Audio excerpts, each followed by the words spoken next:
आज के लेक्चर में हम अंडरस्टैंड करेंगे हाइब्रिडोमा टेक्नोलॉजी। तो हाइब्रिडोमा टेक्नोलॉजी या टेक्निक को अंडरस्टैंड करने से पहले हम ये देखते हैं कि हम इस टेक्निक को अंडरस्टैंड करना क्यों चाहते हैं, या साइंटिफिकली रिसर्च के पॉइंट ऑफ व्यू से लेबॉर्ट्रीज़ के अंदर ये टेक्निक क्यों इम्पॉर्टेंट होती है। तो पहला क्वेश्चन जिसको हम आंसर करेंगे वो why we need to understand this technique. उसको अंडरस्टैंड करने के लिए हमें पता होना चाहिए पॉलीक्लोनल एंटीबॉडीज़ क्या होती हैं। पॉलीक्लोनल क्लोनल एंटीबॉडीज़ एंटीबॉडीज़ का हमें आइडिया है कि ये स्पेशल टाइप ऑफ प्रोटीन्स होती हैं जो हमारी बॉडी प्रोड्यूस करती है in response to specific antigen.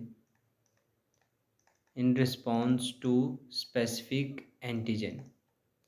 अब इम्पॉर्टेंट क्या है, पॉलीक्लोनल क्लोनल एंटीबॉडीज़। तो जब भी कोई भी वायरस हमारी बॉडी के अंदर एंटर होता है या किसी भी इंडिविजुअल की बॉडी में एंटर होता है, तो वो वायरस बहुत ज़्यादा एंटीजेंस कंटेन करता है। ये वायरस है, वायरस की सरफेस के ऊपर special type of structures present होते हैं जिनको हम एंटीजेंस कहते हैं, बिकॉज़ ये वो स्ट्रक्चर्स होते हैं जो इंटरैक्ट करते हैं बॉडी के साथ।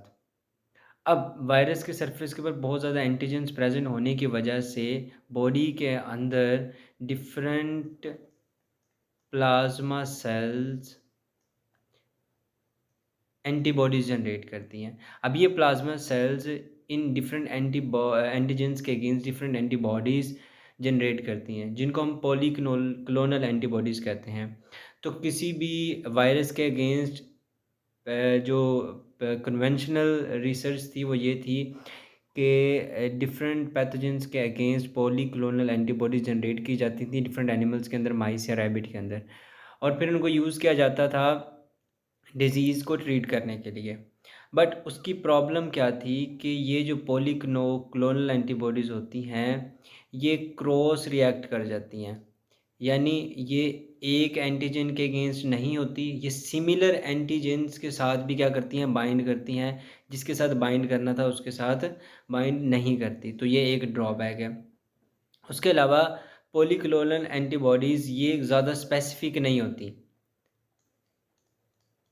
लेकिन अब जो हम टेक्निक पढ़ने लगे हैं वो स्पेसिफिक मोनोक्लोनल एंटीबॉडीज़ जनरेट करने की टेक्निक है, विच इज़ हाइब्रिडोमा टेक्निक या टेक्नोलॉजी।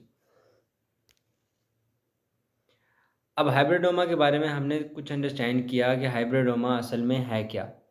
हाइब्रिडोमा एक ऐसी टेक्नोलॉजी है जिसको यूज़ किया जाता है to generate monoclonal antibodies. Monoclonal antibodies को जनरेट करने के लिए हम हाइब्रिडोमा टेक्नोलॉजी को यूज़ करते हैं। अब इसका बेसिक प्रिंसिपल क्या है,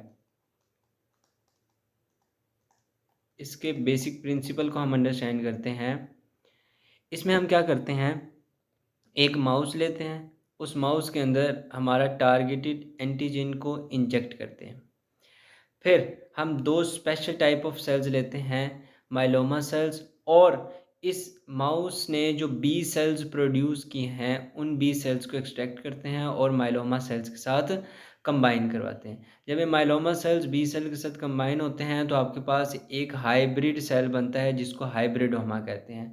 और ये हाइब्रिडोमा हमने क्यों बनाया, ताकि हम मोनोक्लोनल एंटीबॉडीज़ प्रिपेयर कर सकें। अब यहाँ पर इम्पोर्टेंट क्वेश्चन ये है कि असल में ये माइलोमा सेल्स क्या हैं। ये special type of plasma cell tumours हैं। ट्यूमर सेल्स की प्रॉपर्टीज़ क्या होती हैं कि वो अनकंट्रोल्ड वे में क्या करते हैं, डिवाइड करते हैं। तो इन माइलोमा सेल्स के पास क्या एबिलिटी होती है कि ये कॉन्टीन्यूसली डिवाइड करते रहते हैं। इनको इमॉर्टल सेल्स कहा जाता है कि ये कंटिन्यूसली क्या करते हैं, डिवाइड करते हैं। और बी सेल्स के बारे में अगर हम देखें तो ये एंटीबॉडीज़ प्रोड्यूस करते हैं। और दूसरी बात कि बी सेल्स जो है वो लेबॉर्ट्री के अंदर, यानी इन विट्रो, ये इनका जो लाइफ टाइम होता है वो बहुत शॉर्ट होता है। शॉर्ट लाइफ स्पैन की वजह से ये ज़्यादा देर तक सर्वाइव नहीं कर सकते लेबॉर्ट्री के अंदर। तो हम इन दोनों की एक-एक प्रॉपर्टी को कंबाइन करते हैं और एक स्पेशल टाइप का सेल बनाते हैं। बी सेल्स एंटीबॉडीज़ प्रोड्यूस करते हैं but they have short life span. Myeloma sales antibodies produce नहीं करते but they have dividing ability.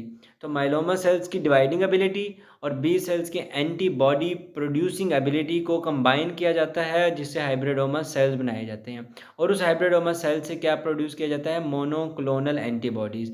अब इन बी सेल से मोनोक्लोनल एंटीबॉडीज़ क्यों प्रोड्यूस होंगी?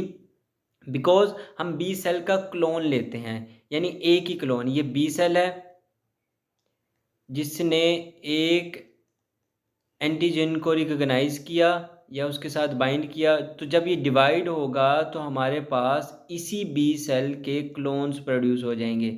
इसी बी सेल के क्लोन प्रोड्यूस होने का क्या मतलब है कि जो एंटीबॉडी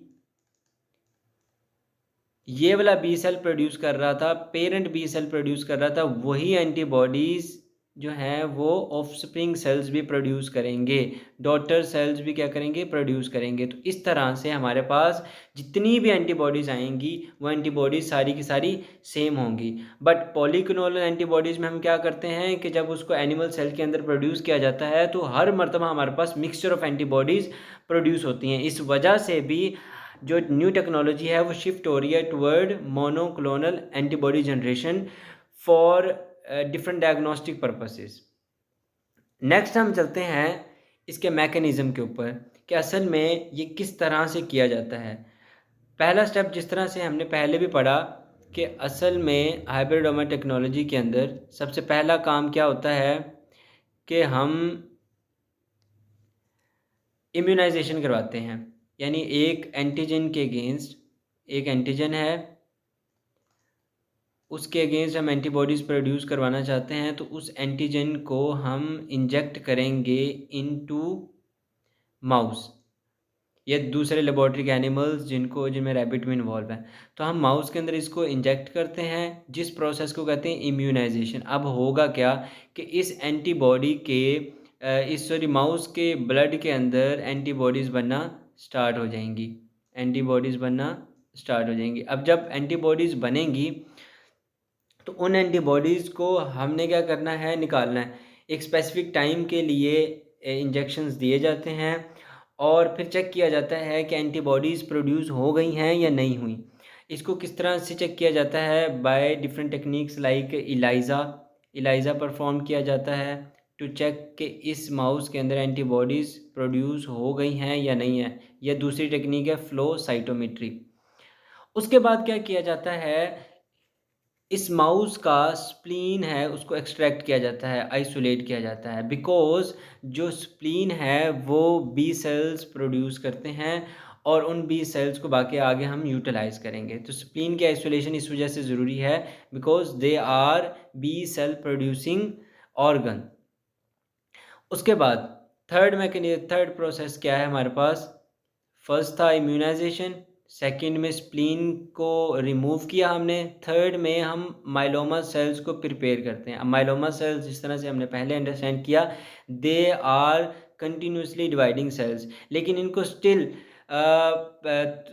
इसको चेंज किया जाता है ताकि ये हैट मीडियम के अंदर जिसको आगे हम यूज़ करेंगे उसके अंदर जो है ये सर्वाइव कर सकें।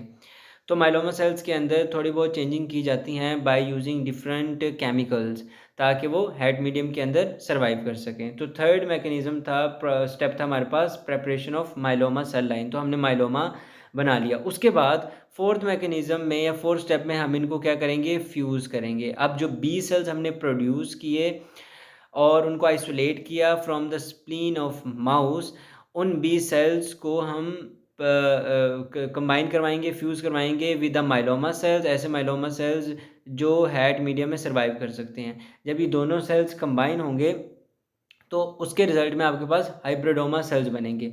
अब यहाँ पर क्वेश्चन ये आता है कि इनकी जो फ्यूजन है वो किस तरह से की जाएगी? यानी एक माइलोमा सेल्स हैं और दूसरे हमारे पास बी सेल्स हैं। अब इनको फ्यूज़ किस तरह से करवाया जाएगा? तो इसमें दो मेथड्स हम यूज़ करते हैं। एक इधर लिखा हुआ है polyethylene glycol, polyethylene glycol peg को यूज़ किया जाता है। ये बेसिकली क्या करता है, ये दोनों टाइप के सेल्स की प्लाज्मा मेम्ब्रेन्स को फ्यूज़ कर देता है। पॉलीइथाइलीन ग्लाइकोल दोनों टाइप के सेल्स की प्लाज्मा मेम्ब्रेन को फ्यूज़ कर देता है। For example let's say this is B cell and this is myeloma cell. तो इन दोनों को क्या कर देगा, ये फ्यूज़ कर देगा। फ्यूज़ इस तरह से करेगा, ये बी सेल की प्लाज्मा मेम्ब्रेन और ये हमारे माइलोमा सेल की प्लाज्मा मेम्ब्रेन, ये उसका न्यूक्लियस और ये इसका न्यूक्लियस, एंड सेम हेयर। तो आपके पास एक बड़ा सेल बन गया जिसके अंदर अब 2 न्यूक्लियाई हैं। इसी तरह से ज़्यादा सारे सेल्स कंबाइन होते हैं और मल्टीपल न्यूक्लिएटेड सेल आपके पास बन जाता है, जिसको हाइब्रिडोमा सेल कहते हैं। या दूसरी फ्यूजन टेक्निक हमारे पास है इलेक्ट्रोफ्यूजन। इलेक्ट्रोफ्यूजन ये एक ऐसी टेक्निक है जिसमें इलेक्ट्रिक फील्ड को यूज़ किया जाता है सेल्स को फ्यूज़ करने के लिए, और ये ज़्यादा अप्रोप्रिएट टेक्निक है और जिसको हम ज़्यादा लेबॉर्ट्री के अंदर यूज़ करते हैं। अब हमने सेल्स को फ्यूज़ कर दिया। फ्यूजन करने के बाद हमने देखना है कि कौन कौन से सेल्स फ्यूज़ हो चुके हैं, यानी हाइब्रिडोमा सेल्स हमारे पास कितने बने हैं। तो नेक्स्ट हाइब्रिडोमा सिलेक्शन का प्रोसेस आता है। फोर्थ था हमारे पास, फोर्थ में हमने देखा कि किस तरह से फ्यूजन हुई। फिफ्थ प्रोसेस क्या है, सिलेक्शन का। अब सिलेक्शन जिस तरह से माइलोमा सेल्स को के बारे में हमने अंडरस्टैंड किया था कि इनको हमने एक्चुअली प्रिपेयर किया है ताकि हैट मीडियम में ग्रो कर सकें। तो अब हम इनकी सिलेक्शन करेंगे कि कौन से बी सेल्स हाइब्रिडोमा सेल्स के साथ बाइंड किए हैं। तो अगर ऑप्टिमाइज्ड कंडीशंस भी हों, यानी सब कुछ सही हो, फिर भी हमारे पास जो हाइब्रिडाइज्ड सेल्स बनते हैं वो 1 to 2% होते हैं, यानी बहुत ही कम हमारे पास हाइब्रिडोमा सेल्स बनते हैं।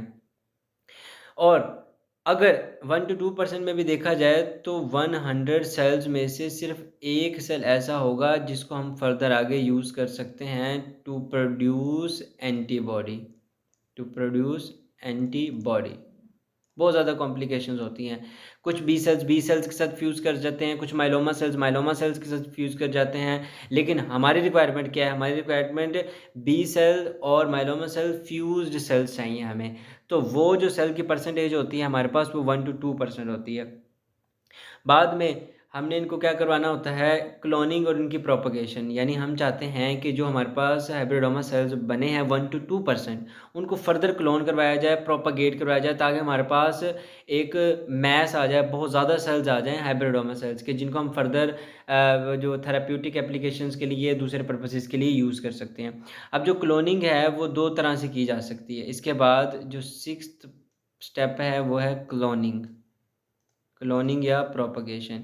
अब ये क्लोनिंग 2 तरह से, या तो माउस के अंदर करेंगे, इन विट्रो माउस के अंदर, इन विवो सॉरी माउस के अंदर, और इन विट्रो भी की जाती है। ये इन विवो में हम क्या करते हैं, जो हमारे पास हाइब्रिडोमा सेल्स आए हैं उन सेल्स के 105 to 1110 सेल्स रहते हैं, माउस के अंदर इंजेक्ट कर देते हैं।